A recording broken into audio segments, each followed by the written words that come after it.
É tão difícil ser uma potência marítima. Essa vida cansa. Opa!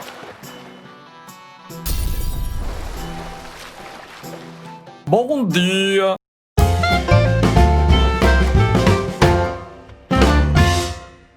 Após a Guerra dos 100 Anos, começaram as grandes navegações, onde Portugal, Espanha, Inglaterra e Holanda dominavam os mares.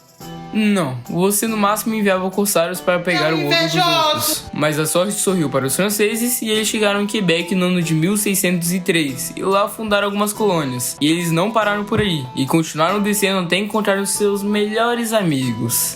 Um encontro pacífico e amoroso. E assim começou a Guerra Franco-Indígena. Então a nossa aliança está selada, né não, Cherokee? Cherokee tá de acordo. Ui, vamos celebrar. Cherokee fez jantar. Vou trazer água careca. Hoje tá servido. Quer um salzinho aí? Mas se o problema só se concentrasse nas colônias, estaria tudo bem. Pois uma treta estava se iniciando na Europa. A Prússia, aliada da Inglaterra, invadiu a Saxônia em resposta à coalizão que estava se formando contra ela. E a Áustria não gostou nada disso, pois a Saxônia era sua aliada. Então, junto com a França e a Rússia, ela entrou em guerra com a Prússia, assim formando a Guerra dos 7 Anos.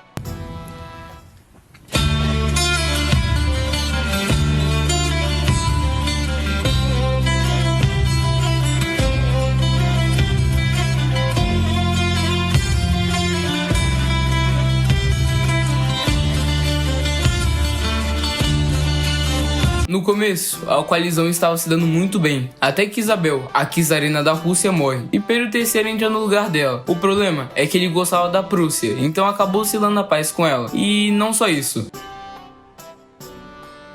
Ele ainda ajudou financeiramente, mudando totalmente o rumo da guerra, onde em 1763 foi feito o Tratado de Paris, e nele ficou decidido a perda de alguma das colônias francesas para o Reino Unido, ou seja, prejuízo para os franceses. Mas apesar da vitória na guerra, os ingleses estavam mais duros do que pedra, pois eles gastaram muito, mas muito dinheiro com a manutenção do exército, ajudas financeiras a outros países, entre outras coisas. Então, para recuperar esses gastos exorbitantes, eles descontaram tudo nas colônias que pertenciam a eles. Como? Criando várias leis, como a do chá, que monopolizava o comércio do chá apenas para os britânicos.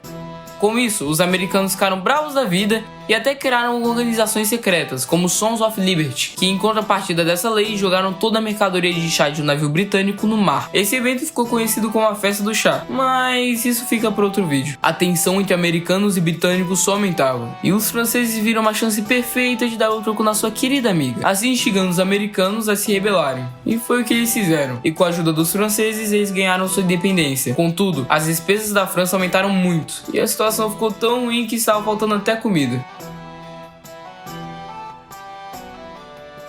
Na verdade, só estava faltando comida para os plebeus, porque para os nobres sobrava. E com todo esse caos surge uma luz no fim do túnel. Literalmente, pois os ideais do iluminismo estavam se espalhando pelo país. Liberté, égalité e fraternité. Esse lema foi levado tão a sério pelos franceses que foi a marca da Revolução Francesa. E em 1789, com a queda da Bastilha e a morte do rei Luís XVI, a França finalmente virou uma república, né? Na verdade, não. Ela só trocou um governo autoritário por outro. Mas o homem estava cansado de tudo isso. E em 18 de Brumário dá um golpe de estado, se tornando um cônsul, junto com outros dois. Mas no final de tudo, ele se torna imperador, acabando com o consulado recém-criado. Com a liderança de Napoleão, a França expande seu território e se torna uma temida potência militar, bagunçando toda a Europa. Ninguém estava gostando disso, então foram feitas várias coalizões para derrotá-lo, e nenhuma estava dando certo, até que alguém o derrotou. Não, ainda não. Então, se não foi ele, quem foi? Que frio. Foi o terrível inverno russo.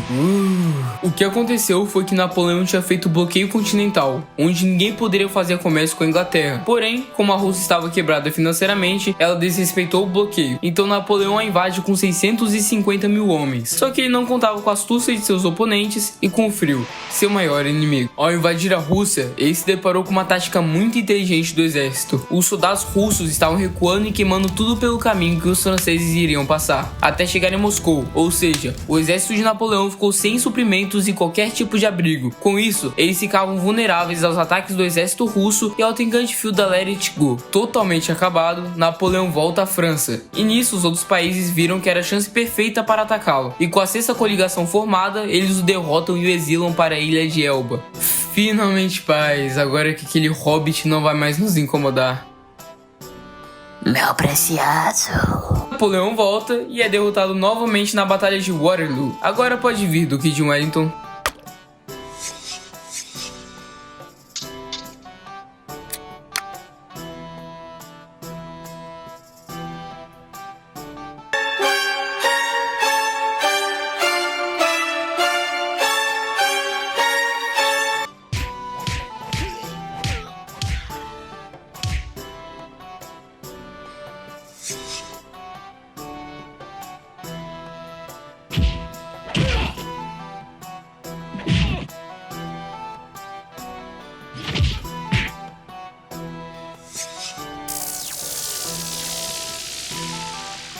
Agora exilado na ilha de Santa Helena, ele falece com 51 anos de idade, de uma doença no estômago, ou envenenado pelos ingleses mesmo, no ano de 1821. E de monarquia absolutista para monarquia constitucional, para uma república, e depois império, depois um reino, e depois império de novo, e depois um reino de novo, a França finalmente chega na sua forma final.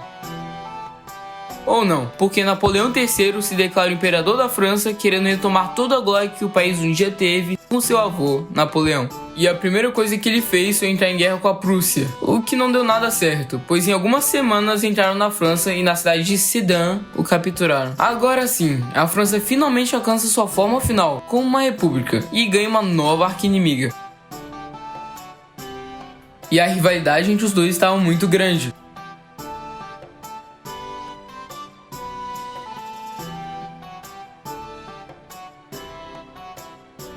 Até que estoura a Primeira Guerra Mundial. E nela a França não fez muita coisa não, só perdeu um pedaço do seu território, mas se conquistou depois. Com a vitória e o Tratado de Versalhes, ela se deu muito bem, mas Hitler estava na Primeira Guerra e volta na Segunda, onde de novo o território francês é dominado, mas é conquistado pelos aliados no dia D. Mas isso tudo eu explico melhor em outro vídeo. O tempo passou e com o início da Guerra Fria, os franceses escolhem ficar do lado dos americanos, o que fez com que sua economia crescesse e virasse esse país forte e bonito que nós conhecemos hoje. E agora chegamos na parte das coquichins. Apesar de muita gente pensar que sim, não, essa pintura não é da primeira Revolução Francesa, e sim uma que aconteceu muitos anos depois, em 1830, pois o rei queria se tornar um monarca absolutista, e o povo não gostou nada disso. 2. Os franceses já dominaram um grande pedaço dos Estados Unidos, que era conhecido como Louisiana, mas Napoleão precisava de dinheiro, então ele vendeu esse pedaço de terra para os próprios estadunidenses por 15 milhões de dólares. 3. Antes da Guerra dos 7 anos, a França era aliada da Prússia e a Áustria da Inglaterra, mas como vimos, essas alianças se inverteram. Isso ficou chamado de Revolução Diplomática. 4. A França quase se tornou comunista, quando em uma nova revolução ela foi tomada pela Comuna de Paris, mas logo ela foi contida no ano de 1871. 5. O hino da França foi criado na Revolução Francesa, em torno de 1792, e ele é chamado de La Marseillaise, e fala sobre o canto de guerra para o exército do Reno. 6. O Brasil faz fronteira com a França. Sim, isso mesmo que você escutou. Acontece que a Guiana Francesa é uma província francesa e fica na América do Sul. 7. E a última curiosidade é que a França é o lugar mais visitado do mundo. E galera, antes de finalizar, eu gostaria muito de agradecer a Deus e ao apoio de vocês. Eu recebi muitos comentários construtivos, isso me deixou muito feliz. Agora eu estou realmente pensando em passar esse projeto pra frente, e vocês estão tornando esse sonho realidade. Então muito obrigado mesmo. E nesse canal eu vou precisar da interação de vocês. Então antes de eu postar um vídeo, eu vou fazer uma enquete com opções de temas para vocês escolherem. E se vocês quiserem dar uma sugestão, manda uma DM no Instagram, que tá aqui na descrição. Mas é isso aí, fechamos totalmente a história da França e o próximo vídeo está na mão de vocês. Então até a próxima, falou!